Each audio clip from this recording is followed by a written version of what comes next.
भेड़िए की छाया, एक चरवाहे की संघर्ष गाथा। गांव से दूर एक घना जंगल था, जहां वीरन नाम का एक गरीब चरवाहा अपनी बकरियों को चराने जाया करता था। उसके लिए ये जंगल केवल एक चरागाह नहीं, बल्कि उसकी पूरी दुनिया थी। हर सुबह जब सूरज की पहली किरण जंगल की पत्तियों पर पड़ती, वीरन अपनी बकरियों के साथ जंगल की ओर निकल पड़ता। लेकिन उस दिन, जब वह अपनी बकरियों को हाँकता हुआ चला जा रहा था, उसे इस बात का अंदाजा भी नहीं था कि एक खूंखार भेड़िया उसकी छाया बनकर उसके पीछे पीछे चल रहा था। वीरन बचपन से ही मेहनती था। उसके पिता एक समय गांव के सबसे अच्छे चरवाहों में गिने जाते थे, लेकिन एक हादसे में उनकी मौत हो गई थी। तब से ही वीरन ने अपनी माँ और छोटी बहन की जिम्मेदारी उठा ली थी।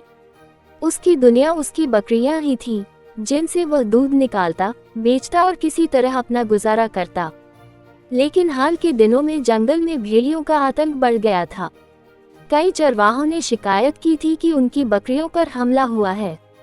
वीरन के दोस्त रमेश ने भी बताया था कि उसने कुछ दिन पहले ही एक बड़ा भेड़िया अपनी आंखों से देखा था। लेकिन वीरन के पास और कोई चारा नहीं था। अगर वह जंगल नहीं जाता, तो उसका परिवार भूखा मर जाता। उस दिन वीरन हमेशा की तरह अपनी बकरियों को लेकर जंगल में गया। जंगल की हरियाली मन को शांति देती थी, लेकिन वीरन को कुछ अजीब महसूस हुआ। जंगल असामान्य रूप से शांत था। पंछियों की चहचहाट कम हो गई थी और झाड़ियों में कुछ सरसराहट हो रही थी।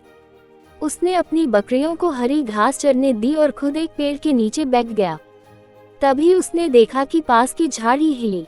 उसने सोचा कोई खरगोश या हिरन होगा, लेकिन जब उसने ध्यान से देखा, तो उसकी सांसें थम गईं। वहां एक विशाल भेड़िया खड़ा था।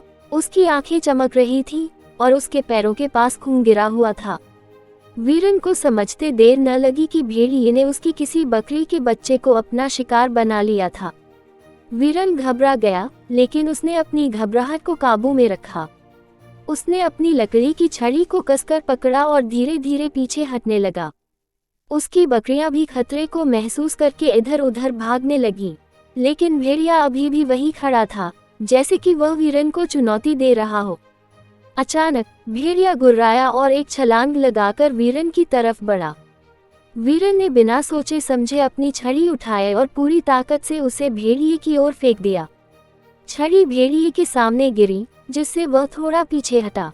इसी मौके का फायदा उठाकर वीरन ने अपनी बकरियों को इकट्ठा किया और उन्हें जल्दी से गांव की ओर ले जाने लगा। वीरन ने जैसे ही गांव में कदम रखा, उसने देखा कि वहां पहले से ही कुछ चरवाहे इकट्ठा थे।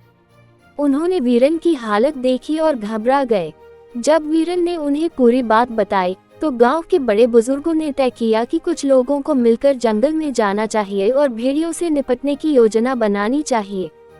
गांव के लोग लाठियां, मशाले और कुत्ते लेकर जंगल की ओर बढ़े। वीरन भी उनके साथ गया, क्योंकि वह अपनी बाकी बकरियों को अकेले नहीं छोड़ सकता था। जंगल में घुसते ही सबको एहसास हो गया कि यह आसान नहीं होगा। घनी झाड़ियों के पीछे भेड़िए की चमकती आंखें दिख रही थीं। गांव वालों ने मशालें जलाईं और शोर मचाया, जिससे भेड़िए डरकर बाहर आ गया। लेकिन वह अकेला नहीं था, उसके साथ दो और भेड़िए थे। अब ये गांव वालों और भेड़ियों के बीच की लड़ाई थी। वीरन ने अपनी छड़ी उठाई और पूरी ताकत से एक भेड़िए पर वार किया। दूसरे गांव वालों ने भी लाठियां चलाईं और शोर मचाया। भेड़िए कुछ देर तक गुर्राते रहे, लेकिन जब उन्हें लगा कि वे जीत नहीं सकते, तो वे जंगल में भाग गए।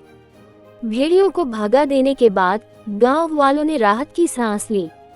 लेकिन वीरन के लिए यह एक सबक था। जंगल अब पहले जैसा सुरक्षित नहीं था। उसने फैसला किया कि वह अपनी बकरियों को गांव के पास ही चराएगा और जंगल में जाने से पहले पूरी तैयारी करेगा। गांव वालों ने भी तय किया कि वे मिलकर जंगल की सुरक्षा सुनिश्चित करेंगे और रात में पहरा देंगे। वीरन की बहादुरी के कारण गांव को एक बड़ा नुकसान होने से बच गया था और उसने साबित कर दिया था कि हिम्मत से हर मुश्किल का सामना किया जा सकता है। ये कहानी केवल एक चरवाहे और एक भेड़िए की नहीं, बल्कि संघर्ष, बहादुरी और आत्मनिर्भरता की है। वीरन ने अपने डर का सामना किया और अपनी बुद्धिमानी से गांव को सुरक्षित रखा। जीवन में हमें भी कई बार ऐसे भेड़ियों का सामना करना पड़ता है, कभी हालात के रूप में, कभी चुनौतियों के रूप में। लेकिन अगर हम वीरेन की तरह धैर्य, समझदारी और हिम्मत से काम लें, तो हम हर मुश्किल से बाहर निकल सकते हैं। कभी कभी डर के साए में ही सबसे बड़ी जीत छुपी होती है।